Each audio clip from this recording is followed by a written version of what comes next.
এসছি আমার ছাদ বাগানে।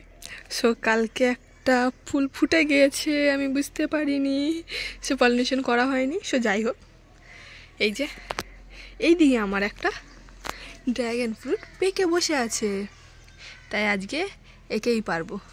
চলুন। আর এদিকে এগুলো সবুজ হয়ে আছে, পাকেনি, পেকে যাবে ইনশাল্লাহ কিছুদিনের মধ্যে। এই যে একটা আছে এখানটায়, এই যে। সো চলুন আমি এই ভিতরে ঢুকে পড়ি, তারপরে না হয় আপনাদের সাথে ড্র্যাগন ফ্রুটটা পাড়াটা শেয়ার করছি। আমি এখন বসে পড়েছি। এই যে পিঁপড়ে লেগে গেছে, কত আর কত বড় হয়েছে দেখুন জাস্ট।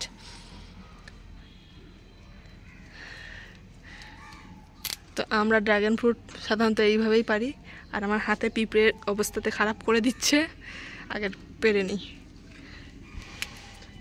বাবারে প্রচণ্ড পরিমাণে পিঁপড়ে, আহা। জাস্ট দেখুন আমার ড্র্যাগন ফ্রুটের কি অবস্থা করেছে পিঁপড়িতে। এত পিঁপড়ে লেগেছে এর মধ্যে যে বলার বাইরে,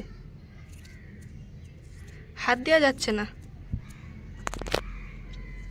আসলে প্রচণ্ড মিষ্টি হয় তো সেই জন্য। আমার ড্র্যাগন ফ্রুট তো মিষ্টি, অনেকে সেই সাদাটা তো নয়, এটা তো গোলাপিটা, আর গোলাপিটা মিষ্টিই হয় সাধারণত,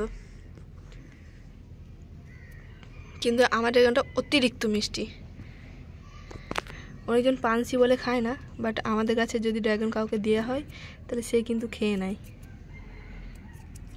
আর প্রচণ্ড পিঁপড়ি, দেখতে পাচ্ছেন আপনারা কী অবস্থা হয়েছে। আর সেরকম পরে আমি সার খুব একটা দিই না তো, আর কোনো কিছু স্প্রে করি না, সেই জন্য পিঁপড়ির আক্রমণটা একটু বেশি হয়ে গেছে।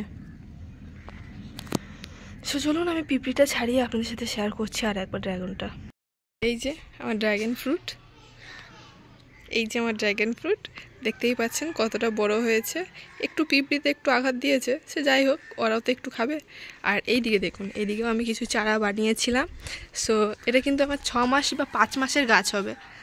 এখানে দেখুন কত সুন্দর ফুল ফুটেছে, আবার ওটাতেও চলে এসছে। গাছটা দেখেই বুঝতে পারছেন বেশি দিনের গাছ নয়।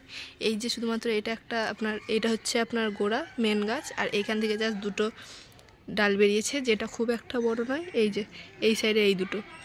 সো বুঝতেই পারছেন বেশি দিনের গাছ নয়, 4-5 মাসের গাছ। এখানটায় তো প্রচণ্ড পরিমাণে ফুল এসেছিলো, প্রায় 5-6টা ফুল এসেছিলো, যেগুলো নষ্ট হয়ে গেছে নিজে নিজে, আমি কিছু করিও নি। সো এটাকে যখন মানে ফুল ফুটে গেছে, এবার আমরা এটাকে একটুখানি আস্তে করে ভেঙে দেব।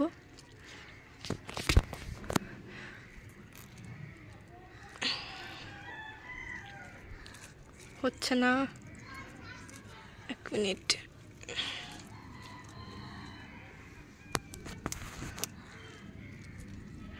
সব গাছগুলো পিঁপড়ের আক্রমণ হয়ে গেছে, থাক, হচ্ছে না এখন, জোর জবরদস্তি করে কিছু করার দরকার নেই। আর কিছুদিন যাক, তখন না হয় ছিঁড়ে দেব। আর এদিকে একটু ঘাস হয়ে গেছে, যেগুলো আমি একটুখানি সাফ করে নিচ্ছি। ওই যখন আসি একটু একটু করে তখনই করে নিই, খাস করে তো সবসময় আসা হয় না। আর ড্রাগনের তো বেশি যত্ন লাগে না, সেটা হচ্ছে মোদ্দা কথা।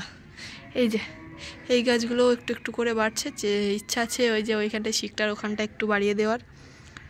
তারপরে দেখা যাক কতদূর কি হয়। ইচ্ছা তো আছে পুরো এই যে এই সাইডটা পুরোটাই ড্রাগনে ভর্তি করে দেবো, কিন্তু জানি না আম্মু বকবে কি না, কারণ এখানটা আমি হালকা হালকা করে চারা করতে দিয়ে দিয়েছি। এই যে এটা তো প্রচণ্ড বড় হয়ে গেছে, এই যে এটা।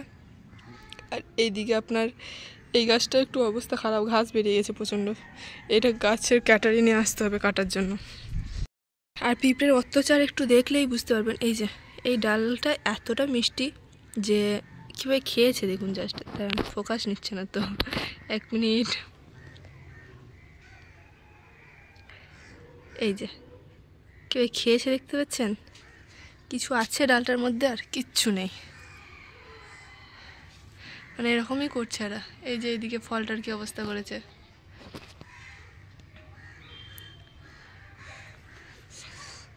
সো এইসব করে দিন চলে যাচ্ছে আর কি এদের, একবার এই ফলে আক্রমণ, একবার ওই ফলে আক্রমণ, এইসবই করছে।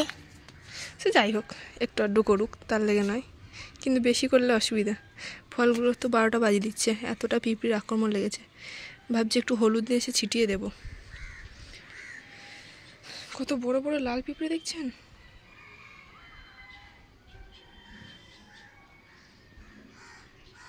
আগে না কালো পিঁপড়ে অত্যাচার ছিল, কিন্তু এখন দেখছি আবার লাল পিঁপড়েটা একটু বেশিই অত্যাচার করতে লেগেছে। তো চলুন আজকের মতন ভিডিওটা এখানেই শেষ করছি, সুন্দর একটা ড্রাগন নিয়ে। তো আপনারা সবাই ভালো থাকবেন, সুস্থ থাকবেন, দেখা হচ্ছে পরে কোনো একটা ছোট্ট মিনি ব্লগে।